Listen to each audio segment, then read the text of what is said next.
Essa é uma aula do professor Aquino. Inscreva-se no canal. Olá, seja bem-vindo ou bem-vinda ao curso de pré-cálculo. Eu sou o professor Aquino e nessa videoaula nós vamos estudar a função cotangente. Nós vamos ver definição, gráfico, domínio contra domínio, periodicidade. Mas antes, deixa logo o seu curtir, não esquece de inscrever-se na videoaula e se você puder ajudar quem lhe ajuda, www.lsmaquino.org/ajude. Vamos lá para a videoaula. Vejamos aqui nessa videoaula a função cotangente. Então, seja a função f de d em r, com d sendo esse conjunto. X pertencente a r, tal que x é diferente de kπ. K pertencente a z. E a gente define aqui, f de x como sendo esse COTG, então cotangente de x. Então, isso aqui vai ser a nossa f, né? Vai ser chamada de função cotangente. Então, alguns valores aqui, né, de exemplos. F de x igual a cotangente de x sobre 2 menos π. G de t igual a cotangente de menos t. Bom, por que nossa função cotangente, o domínio D tem que ser esse daqui que a gente colocou? Bom, vamos aqui analisar, olha só, o círculo trigonométrico, né, para a gente poder entender isso. Bom, olha só, tá aqui mais ou menos, tá? Bom, vamos lembrar que, por definição, o que é cotangente de um ângulo x? Por definição, isso é o inverso da tangente, então é 1 sobre a tangente de x. Lembrando que tangente de x, por definição também, é seno de x por cosseno de x. Quando você resolver essa fração de fração aqui, né, é como se fosse 1 dividido por isso. Então, essa fração aqui é como se fosse 1 sobre 1, né? Então, vai conservar de cima, inverter de baixo. No final, vai dar cosseno de x sobre seno de x. Então, veja que cotangente de x, por definição, vai ser, então, cosseno de x dividido por seno de x. Acontece o seguinte, no círculo trigonométrico, onde que eu tenho esse seno de x sendo zero? Eu não posso ter seno de x zero para calcular a cotangente, porque senão teria uma divisão por zero. Então, isso aqui tem que ser diferente de zero. Então, o nosso seno de x, né, um ângulo x cujo seno seja zero, é justamente quando esse ângulo x for o zero, né, aí o seno vai ser zero, porque o ponto aqui está em cima do eixo x, portanto, quando eu estou medindo no eixo y, vai dar zero, né? E lembra que o seno é medido no eixo y. Então, o no zero, o x, ou o nosso x está no π. Então, nesses valores aqui, o nosso seno é zero. Então, não pode ser esses valores. Por isso que ficou o nosso x como sendo diferente de kπ. Porque se você analisar, é zero, né? Se eu faço x diferente de o ângulo zero mais meia volta que você der, tanto no sentido anti-horário quanto no sentido horário, então vai parar sempre aqui ou aqui, né? Então, se você faz simplesmente isso, zero somando vai dar o próprio kπ, né? Então, o x tem que ser só diferente de kπ para você poder ter o domínio definido para essa função cotangente, belezinha? Por quê? Porque justamente nos ângulos, no formato kπ, né? K é um número inteiro, daria seno igual a zero e você não pode ter seno igual a zero por causa da definição de como é a cotangente de x, beleza? Então, vimos aqui a definição da função cotangente. Vamos ver agora algumas propriedades.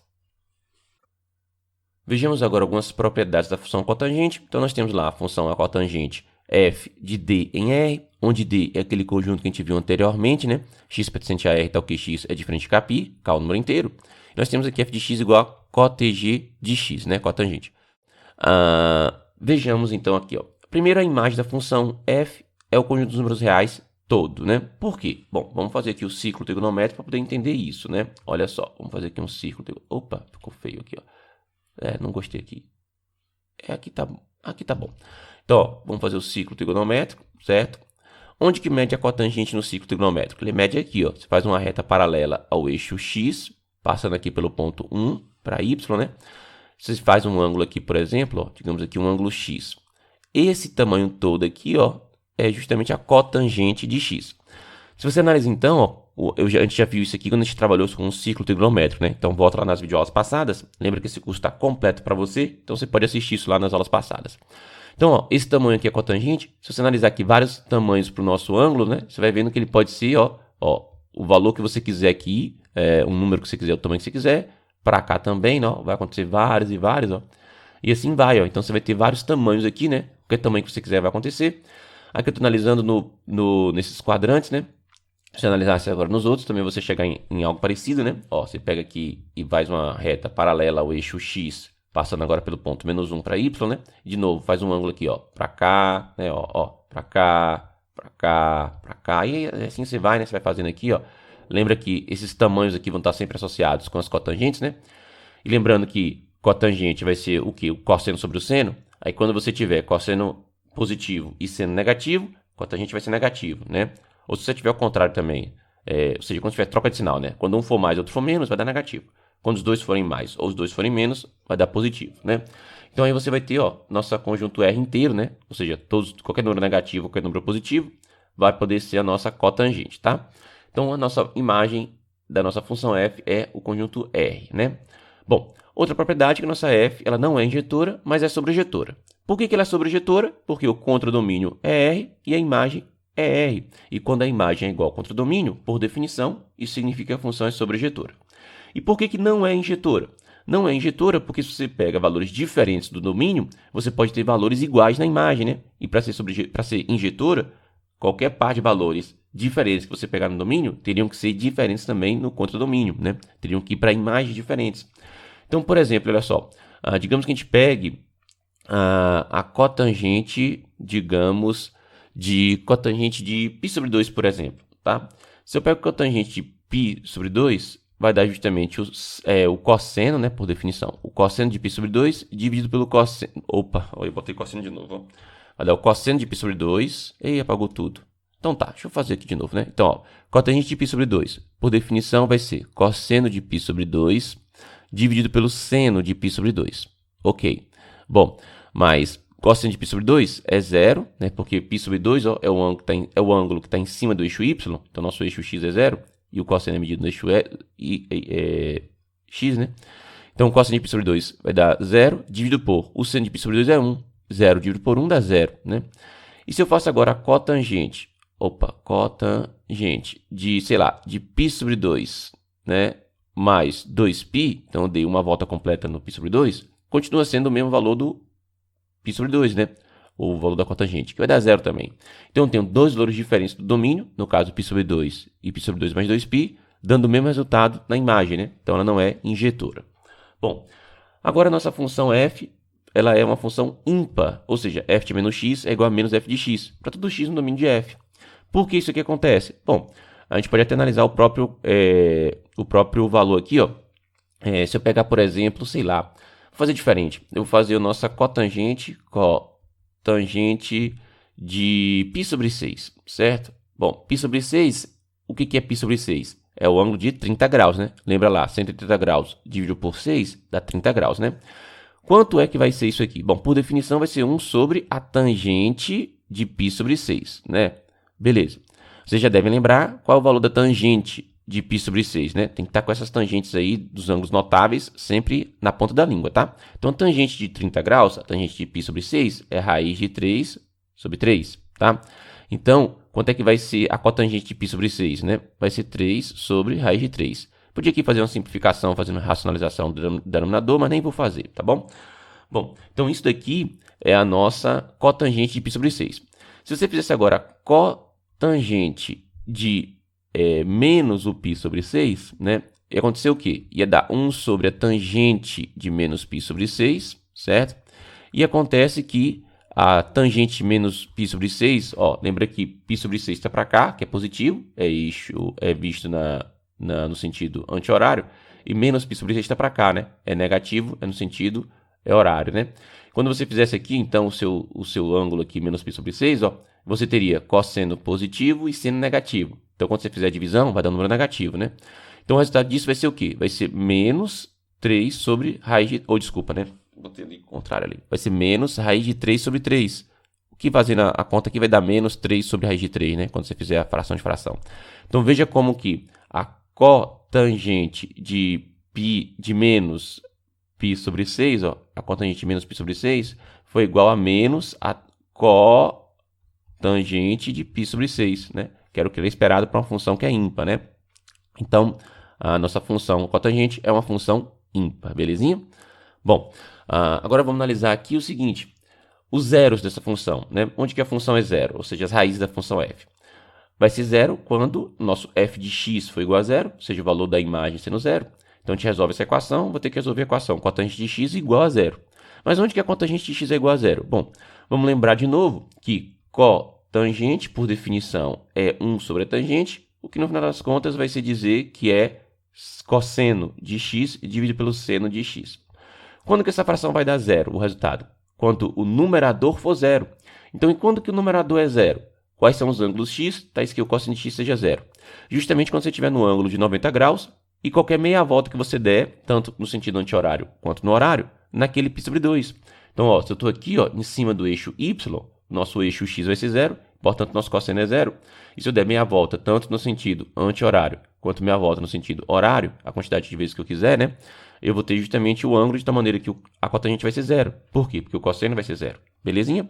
Então, vimos aqui algumas propriedades da função cotangente. Vamos ver agora alguns exemplos. Vejamos agora aqui esse exemplo que diz o seguinte: use um programa como GeoGebra para analisar a influência dos coeficientes a, b, c e d na função definida por f de x igual a mais b cotangente de cx mais d. A gente já fez isso aqui também para as outras funções trigonométricas. É sempre bom para poder analisar como que esses coeficientes eles têm uma influência muito parecida em cada função trigonométrica, né? Vamos lá no GeoGebra para poder ver isso. Vejamos aqui então o GeoGebra, mas antes já vou logo te pedindo aí para deixar o seu curtir se você ainda não deixou e inscreva-se no canal se você não tiver inscrito, tá certo? Eu acho que as minhas videoaulas vão poder te ajudar bastante. Bom, vamos aqui, ó. Vamos escrever a nossa função cotangente, tá? Então, mas primeiro a gente vai ter que colocar aqui os controles deslizantes, né? Para poder fazer os coeficientes, né? Então, A, depois B, depois C, depois D. Ok. E agora nós vamos escrever aqui a nossa função cotangente. F de x igual a A mais B cotangente. Então, ó, pode ser cotg, mas a depender do programa de computador seria cotan, certo? Dependendo do programa de computador. Aqui no GeoGebra ele aceita cotg de x. Aqui vai ter que ser c vezes o nosso x mais um d. Então, colocamos aqui a função, né? Então, está aqui a nossa função cotangente. Vamos fazer o seguinte, vamos botar o a como sendo 0, tá? O b eu vou deixar como 1, o c eu vou deixar como 1 e o d eu vou colocar como 0. Bom, aí nós temos então a nossa função cotangente, a cotangente simples aqui, né? Tá aqui o gráfico dela como é, parece esses valores S aqui alongados, né? E vão se repetindo, né? Então, esse aqui é o gráfico da nossa função cotangente, né? Bom, vamos analisar agora, ó, o que acontece quando você faz uma mudança no A. O que acontece, ó, que o gráfico da função, se você observar aqui esse pontozinho aqui onde você forma a quebra do S, né, onde muda a curva do S, veja que ele sobe ou desce, né? Então, você faz uma translação em relação ao eixo Y. É o que você faz com a variação do coeficiente A. Algo que aconteceu também nas outras funções trigonométricas, né? Então, vamos botar aqui o nosso A como 0 para analisar agora o B. Bom, o B, o que acontece? Se a gente analisar o B, ó, o B, bom, o B ele fez o S ficar um pouco mais alongado ou menos alongado, né? Colocando uma inclinação diferente aqui, ó, nessa proximidade aqui das raízes, né? Mas não mudou, por exemplo, a imagem continuou sendo de mais infinito, de menos infinito até mais infinito, né? Então, o nosso B não muda a imagem da nossa função aqui, tá? Ele só faz essa mudança no formato básico desse S. Ok. Essa inclinação aqui, né? Então, vamos voltar aqui para o nosso B como sendo 1. Bom, vamos agora para o C. O que acontece quando a gente altera o C? Primeiro, veja o seguinte. Veja que esses S's, eles se repetem em cada intervalo de π. Quer ver, ó? Vamos botar aqui, ó. Vou botar aqui, por exemplo, π e 0, né? E vou botar agora também mais um outro π. Então, π com mais π dá 2π, né? Então, veja o seguinte, ó. Nesse intervalo de tamanho π, eu tenho um S. No próximo intervalo de tamanho π, eu vou ter o outro S. E assim vai. Se eu for agora para o próximo intervalo, seria o intervalo, seria aqui, ó. Ó, se eu estou aqui no 2π, eu boto mais π, vai dar em 3π. Então, vai ter um outro S. Aí eu boto mais π de novo, vou lá para o 4π, vai ter outro S. E assim vai. Então, em cada intervalo de π, eu vou ter um S desse aqui. Então, o padrão vai se repetindo de π em π. Isso significa o seguinte, que o nosso período da função é π.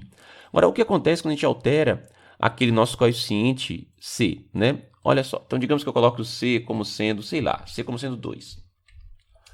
Bom, o que vai acontecer agora é que se você analisar o tamanho do intervalo, vai ser π sobre 2. Quer ver, ó? Vou até colocar aqui, ó. Vou botar π dividido por 2. Olha só. Aí o próximo, né? Se o primeiro é π sobre 2, eu somo de novo mais π sobre 2. O próximo vai ser o quê? Vai ser π, né? Porque π sobre 2 mais π sobre 2 dá π, né? E ó, bonitinho, ó. Em cada intervalo de tamanho π sobre 2, a gente vai ter um S desse, tá? Então o período agora vai ser esse. Então o que o nosso C faz? O nosso C, ele altera o período da função, tá? Ele altera de que maneira, né? Ele altera assim, ó. O nosso P vai ser igual a fazer o nosso π dividido pelo módulo, né? Não importa se é negativo ou positivo, então, o valor de C. Então, pelo módulo do C. Então, isso aqui, ó, ops, cadê? Por que ele fez? Aqui, deixa eu ver. Eu botei ABC, é ABS. Então, ó, então isso aqui agora, se eu for analisar aqui, ó, vou até colocar esse P aqui, ó, no valor do X do A. Olha o que acontece, ó. Então, vou mudar para C igual a 4, né? C igual a 4, o que é que vai acontecer? Vai ser π sobre 4, o valor do nosso período, tá? Então, agora, ó, em intervalos do tamanho π sobre 4, você vai ter cada S desse, tá? Então, esse intervalo aqui, ó, o tamanho dele é π sobre 4, né? Se você até faz aqui, ó, vamos fazer um ponto B, fazer um ponto B aqui, quer ver, ó? O ponto B como sendo, vou botar P mais P, né? Ou seja, 2P. Opa, só para poder ver o próximo S ali. Ó, bonitinho, ó. Viu? Tá vendo, ó? Nesse tamanho todo que é π sobre 4, vai dar um S. No próximo tamanho que é π sobre 4, vai dar outro S. E assim vai, tá? Se eu botar agora C igual a 2, né? Só para poder ver. Ou então vou botar menos 2, só para ver como o sinal não vai influenciar, né? Então, vai ficar o quê? Vai ficar π sobre módulo de menos 2. Então, vai dar π sobre 2. Certinho, ó. Então, π sobre 2 aqui para o A vai ter um S. Próximo π sobre 2 vai ter outro S. E assim vai, tá? Então, esse valor de C altera o período, né? Vamos voltar aqui para 1. Tá aqui. 1. Tá ali, beleza.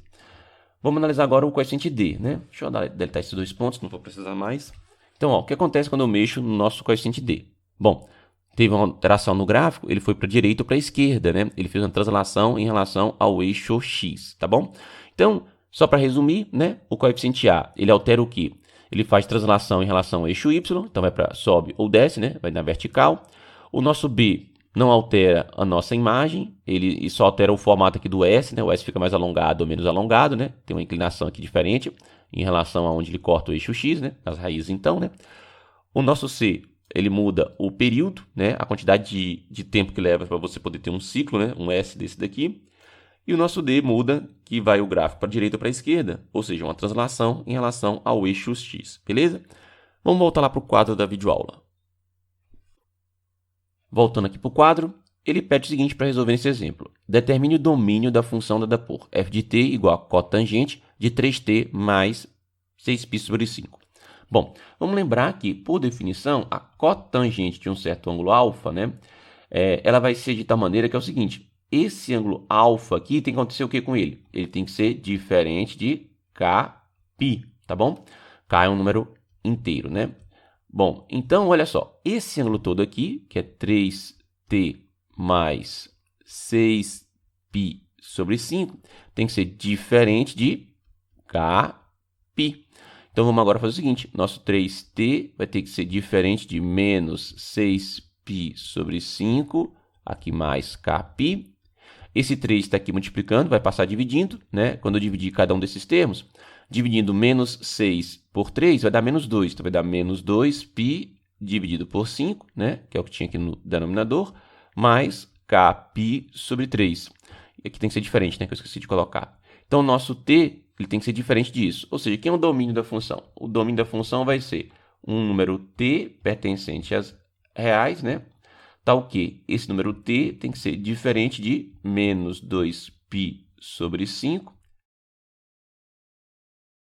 onde esse k é um número inteiro, tá? Então, esse é o domínio da nossa função cotangente aqui, com esse valor todo aqui, né?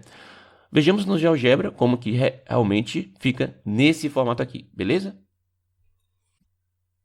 Vejamos aqui então no GeoGebra, aquela função, nós vamos ter f de t igual a cotangente de 3t mais 6π sobre 5, tá? Então tá lá a nossa função cotangente, que ele pediu lá no exercício. E qual foi o domínio que a gente achou? Vão ser valores de x, né? Ou desculpa, aqui no caso valor de t, né? Diferente do que valor, né? Vamos botar aqui uma sequência para poder ver, né? Que vai dar justamente, olha só. Se eu faço uma reta paralela ao eixo y, passando por os pontos que vão ser o seguinte, vão ser menos 2 vezes o π sobre 5, mais o nosso k vezes o π, dividido por 3, né? Esse nosso k sendo um número inteiro, eu vou botar aqui, sei lá, de menos 10 a 10, né? Só para poder ter uns valores aqui. Olha só, como era esperado, ó, vamos até colocar essas retas aqui, vamos botar elas em pontilhado, no estilo delas, ó. Opa, olha lá o que acontece, ó. Justamente naquelas pontas, daquelas retas, acontece a nossa mudança do nosso gráfico, ó. Cada S desse aqui, ó, tá a quebra deles, né? Ou seja, você passa de um S para o outro justamente naqueles valores. É justamente onde você tem a função não definida, né? Veja aqui, por exemplo, ó, você tem esse S aqui, você está desenhando ele. Para você fazer o próximo, você vai ter que sair, tirar seu lápis do papel e fazer o próximo, né? Então, nesse ponto que você tem que fazer isso, você tem uma quebra aqui do gráfico, né? Você tem uma descontinuidade, né? Então, dá justamente aquilo que a gente achou do ponto de vista algébrico, casa certinho aqui com o ponto de vista geométrico, tá? Então, nosso domínio vão ser todos os valores reais, tirando esses aqui que a gente colocou, belezinha? Então, vimos aqui no gráfico como é que resolve, ou melhor, como é que visualiza a solução do exercício. Nas próximas videoaulas, nós vamos ver mais funções trigonométricas e a gente vai poder treinar um pouco mais. E então, o que você achou da videoaula? Ficou com alguma dúvida? Tem alguma sugestão? Coloca na seção de comentários. Não esquece de resolver esse exercício que estou colocando aqui para você poder treinar e a gente pode conversar sobre ele também na seção de comentários. Não esquece de deixar o seu curtir e inscrever-se no canal. E se você quiser continuar assistindo outras videoaulas do curso, está aparecendo na sua tela. Vejo você na próxima videoaula. Até mais e tchau!